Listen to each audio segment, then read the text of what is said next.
Good morning everyone, I hope you're doing fantastic. Yesterday was my birthday. I turned 37. I feel absolutely wonderful. Honestly, I love birthdays. I know that it's a lot for some people and it's a lot of anxiety or pressure, and a lot of people don't like birthdays, which I completely understand, but that's not me. I absolutely love mine and I really celebrated everything I love. Yesterday was a fantastic day. I ordered from my favorite place ever. My favorite food is barbecue food. I'm a huge foodie. I absolutely love eating. It's my passion in life, and I always order the same food for my birthday because I absolutely love this place. I just ordered the entire menu of barbecue food. It's got several different types of smoked meats and different types of sides which go along, which are also smoked, and absolutely wonderful. I just ordered everything and I've got enough for 3 to 4 days, so absolutely wonderful in terms of food. Just a great day overall, and we stayed at home and we watched Fellowship of the Ring, which is one of my absolute favourite movies ever. The whole trilogy I watch at least twice a year, and that was my time to watch it. So we watched that. It was fantastic to be back in Shire and to see Aragorn, who is my absolute masculine ideal.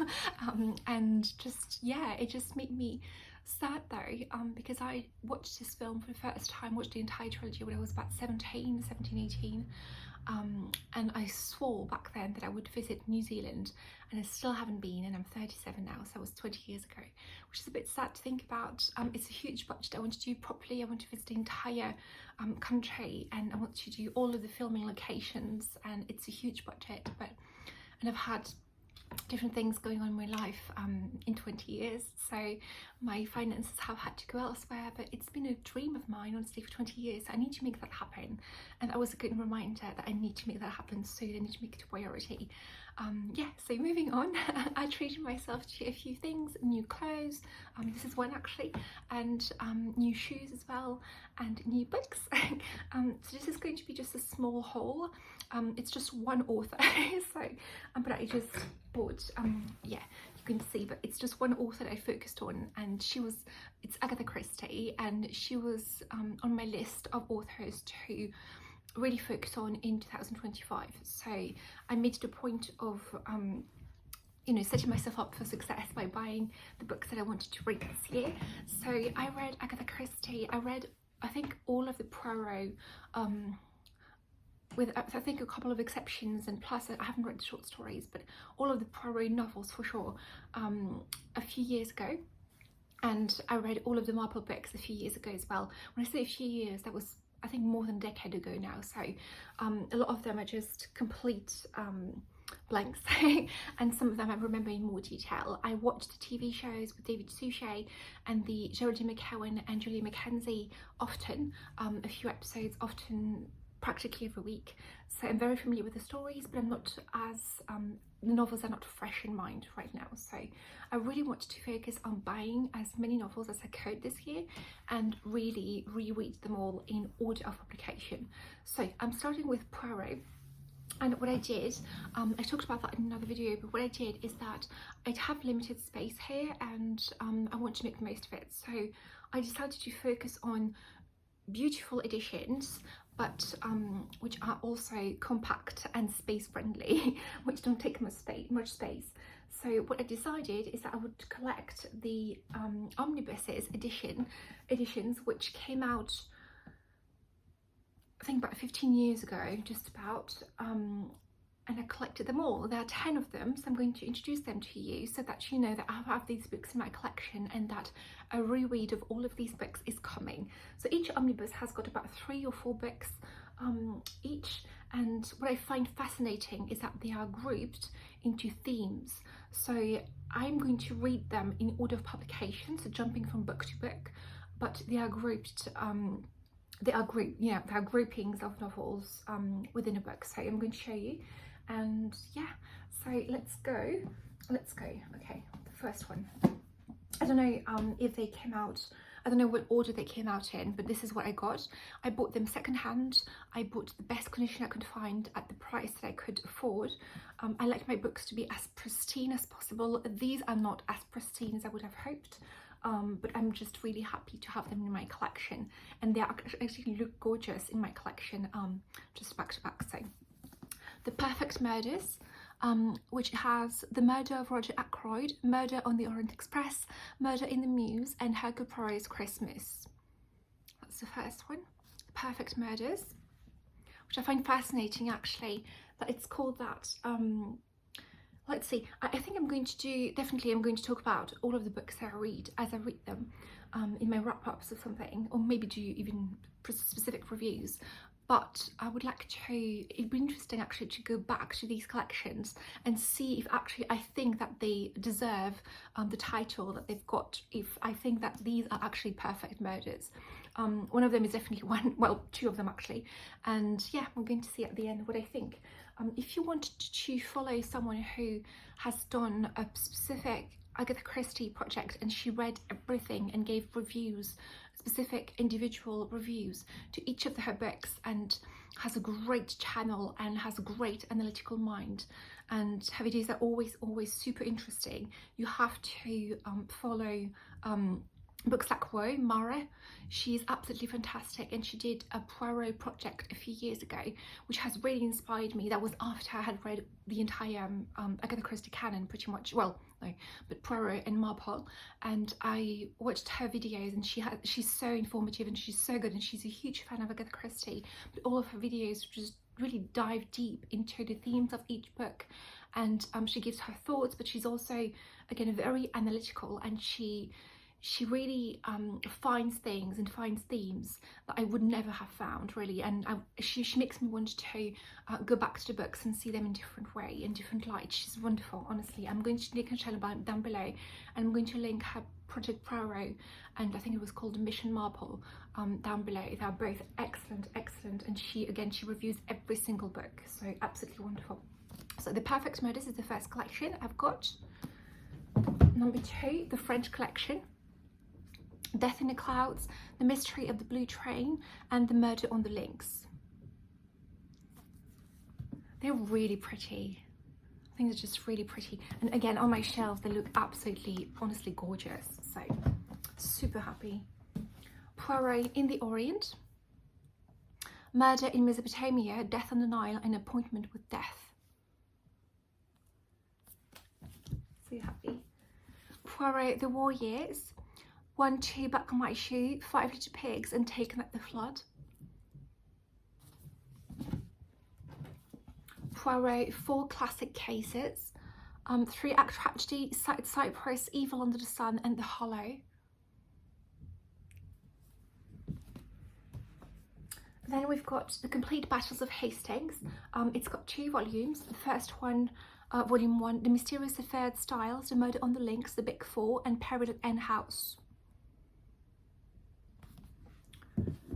And I believe, have you seen that already? Yeah, The Murder on the Links appears twice, which is so funny to me. I don't know if it's intentional or if just, I don't know what happened. I've just made a mistake. But the French collection has got The Murder on the Links, and The Complete Battle of Hastings has got The Murder on the Links. So I don't know if it was a space issue. They couldn't release the French collection with just 2 books, which would make sense, but it's so weird. It's so weird.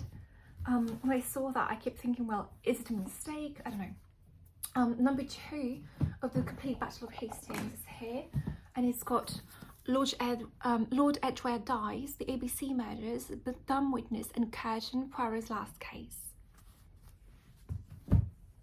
If you're completely new to Agatha Christie and you have never read her before, please do not start with Curtain, whatever you do.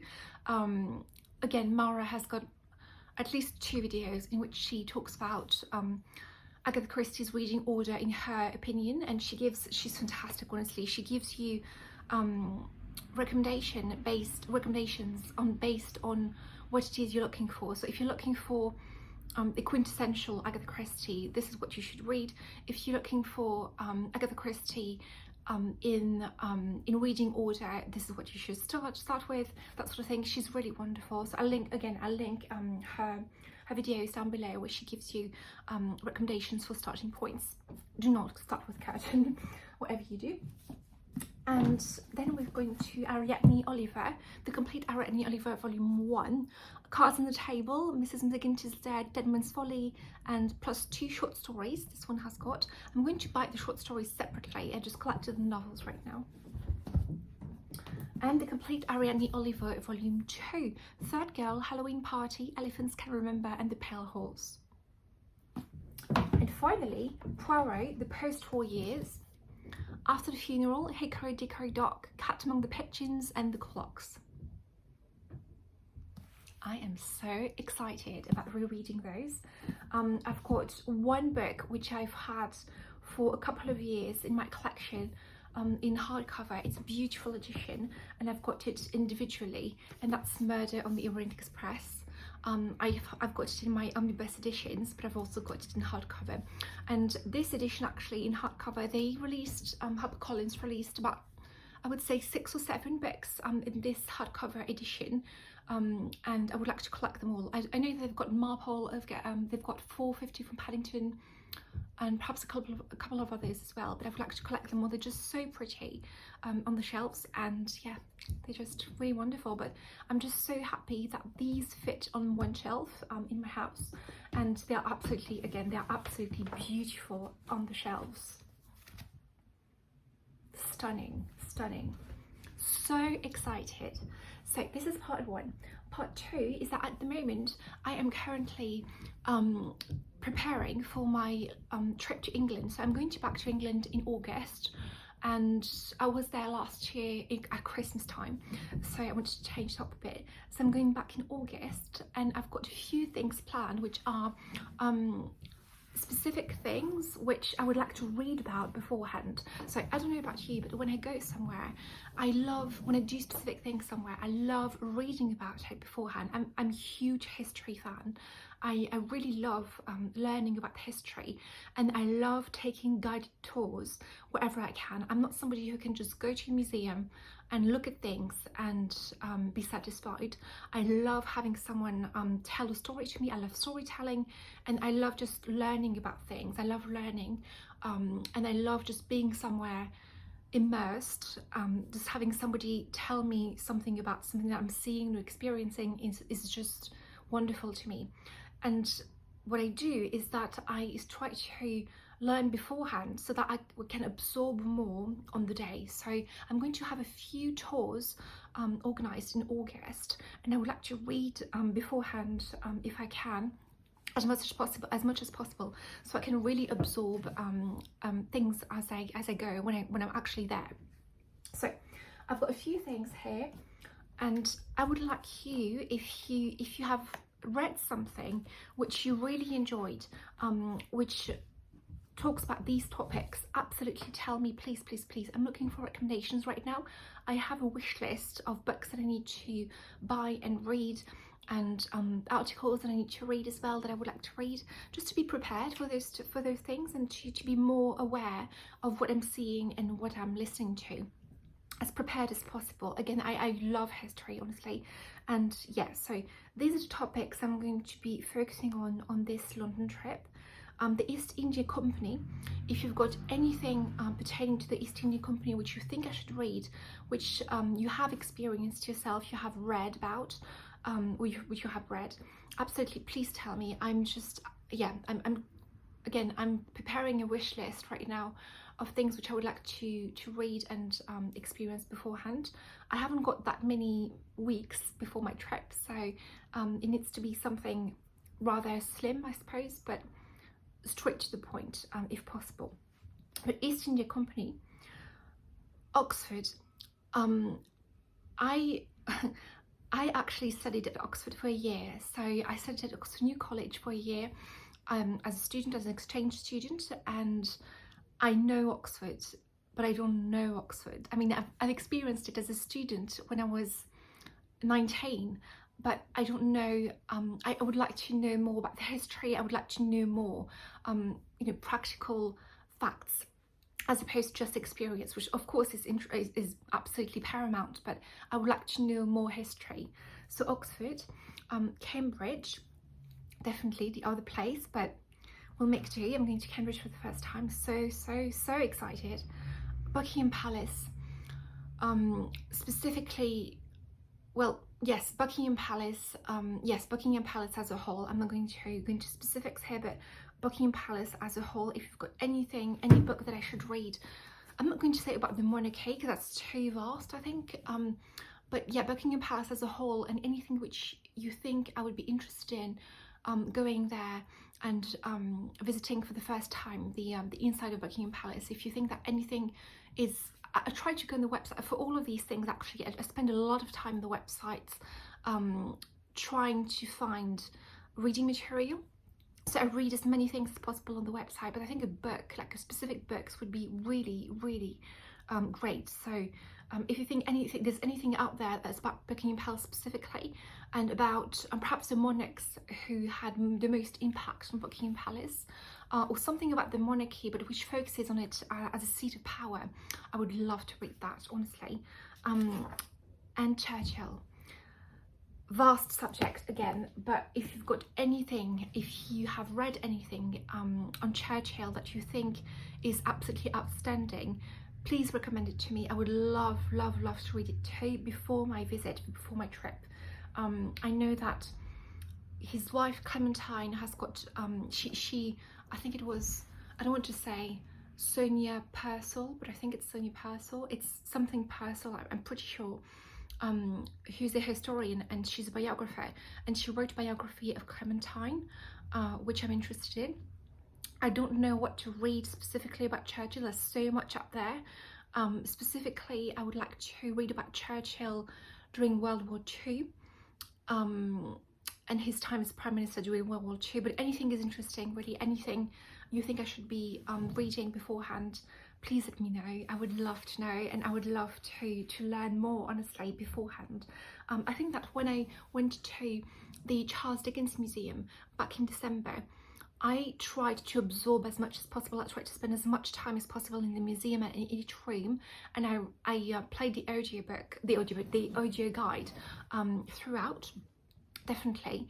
But I didn't feel like I was absorbing that much, because I didn't know enough really to be absorbing that much. So I'm sure that anyone who knows Dickens's life and has read at least a biography beforehand would be able to be much more moved by what they were seeing than what I was. It was interesting to look at, but I would have liked to have a connection to those objects, to those people, to, you know, just not be as lost, I suppose, when I'm there and just experiencing it for the first time. I would have liked to make those connections once there, and I didn't. So I'm going back there for sure once I'm more aware of his life and of his works, because I'm currently reading Dickens this year. That's one of my priorities. But yeah, I would like to know more beforehand this trip, and if you've got anything for me, please recommend them below. That's it for me today, I think. I'm going to have lunch, and I went for a run this morning. It was absolutely glorious. And yeah, I hope you have a fantastic day, and I will see you in my next video. Bye!